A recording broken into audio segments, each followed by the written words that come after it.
It's awesome. Yeah. I So like it. quite interestingly, you explained this, and this makes us to move on our next question, which is very specifically like, how does Mercury Mahadasha is going to affect the speech, confidence, and education? Okay. So technically speaking, you become good at all three. Okay. People are able to think better, think smarter, but again depends. Are you destined for a business? Are you destined for a higher education? It doesn't mean that everyone with a Mercury Mahadasha is going to become a PhD. No. Yeah. But if you are working at, let's say, X mental capacity, you go to X into 2. Yeah. Okay. The biggest thing what I've seen is that people are able to connect the dots. So during my corporate days when I was in my Mercury Mahadasha, I would tell my bosses कि देखना यहाँ पे ये problem आएगा. And she would often say, तू क्या crystal globe जेब में रख के घूमता है? I said, no, I could just connect the dots. I could see this coming. Yeah. So Mercury gives you that broader perspective. You can actually connect the dots and see what other people miss. Okay. And Mercury is the planet of education. The biggest part is it is also the planet of clarity. Okay. So people often take those decisions. They often land up in the right kind of places in terms of education. Let's say a person is not very good at math, but is very good at arts and things like that. So 10th के बाद में BA कर लिया, suddenly is the class topper. Yeah. Yeah. So this is how things happen, and of course your brain runs extra lot. But it wouldn't happen that you are a BA student and then you suddenly become a nuclear physicist. That's not possible. Yeah, of course. So one should put logical and astrological. Got it, definitely. Yeah. Yeah. So that makes us to move our next question, which is kind of as we are understanding, like the transition is quite quick when it comes to Mercury Mahadasha.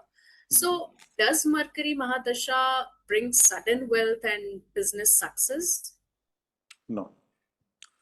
This is where we again need to be reasonable. This is more of a myth, right?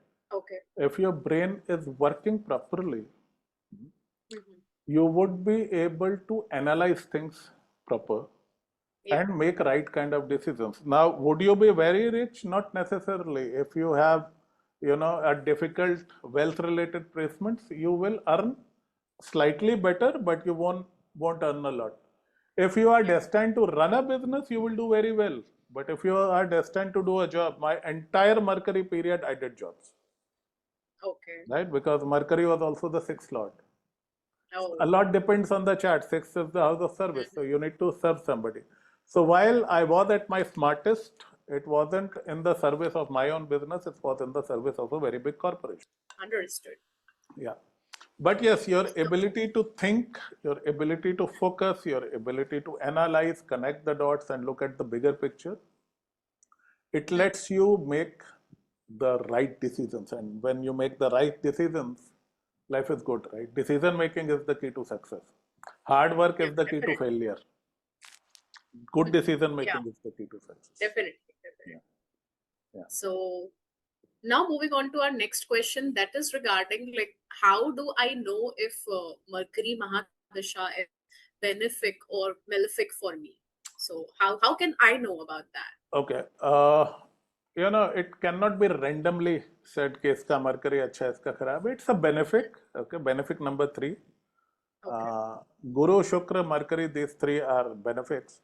But again, depends ke Mercury, what's your lagna, where is Mercury sitting, is it damaged, is it good, is it bad? So all those factors go into this, but I would still stick my neck out and say that 80% people would have a good Mercury period, right? Rest depends upon the exact conjunctions. One ascendant, one lagna which I have seen struggle with Mercury Mahadasha is Mesha lagna, Aries ascendant. Because Mercury becomes the owner of 3rd and 6th house. So there can be debt related issues, there can be other things which they have to go through. Plus a lot depends which house Mercury is sitting and which house do Virgo and Gemini fall. So you have to look at chart individually and then tell them कि ये क्या होगा क्या नहीं होगा. Yeah, definitely. Yeah. So that makes us to move on to our next question. Like, what if Mercury is combust? So what happens in those situations? Okay, so 70-75% times people come to me with this question, साहब मेरा Mercury combust, and I tell them कि भाई वो कागजों में combust होता है. Mercury is never actually combust. Okay. Oh, Mercury and Venus are always close to Sun, so they have developed this immunity. Otherwise ये तो 12 में से 11 महीने combust ही रहेंगे. Doesn't happen like that. okay. You know, the king, Sun is the king, is the biggest planet, is the center of the solar system. Yep. So everybody gets overwhelmed by the size and heat and glory of Yeah. Sun. But Mercury is the prince. The others may be overwhelmed by the king, but the prince, उसके लिए it's daddy, right? Yeah. So the prince is never overwhelmed. वो तो आके गोदी में बैठ जाएगा. Okay. Again, Venus has the same issue. Venus is the queen, so Venus never gets combusted. Okay.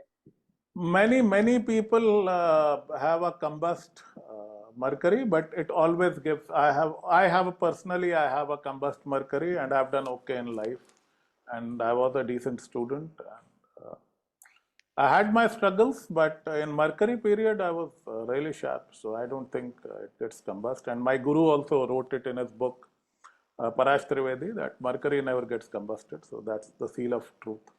So Mercury, Venus are never actually combust. Well, technically they might look, but it is never actually combust. So if your Mercury is combust, don't worry so much about it. Understood. Yeah.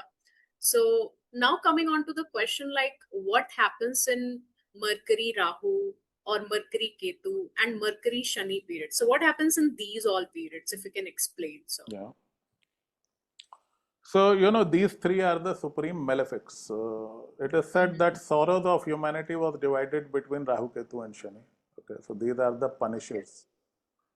Out of these, Rahu and Shani are considered friendly to Mercury, but yes, they will have their difficulties in this period.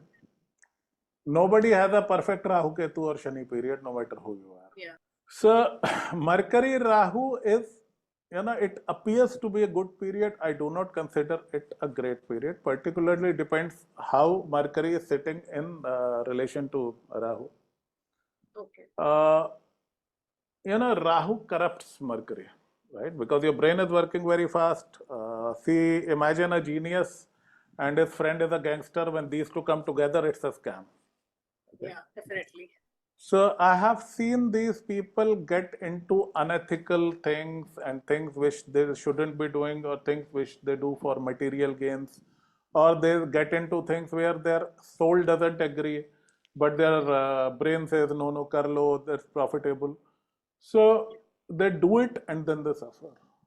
So they do something unethical, or they do something which is not good for their future, or something which doesn't resonate with their soul. They do it out of greed or ego, and then they regret it. So this is the first pitfall of Mercury period. Okay. My advice is keep your greed and ego in check during this period. If you think there is a shortcut, don't take it. If there is something which your inner soul does not agree to, don't take it. You will have moral dilemmas. Don't do anything wrong. You are going to regret it, because that's Rahu's trap. लालच दिखाओ, फसाओ, मरवाओ. Yeah. And with the help of Mercury, all these things happen very, very fast. Oh. So it can actually create problems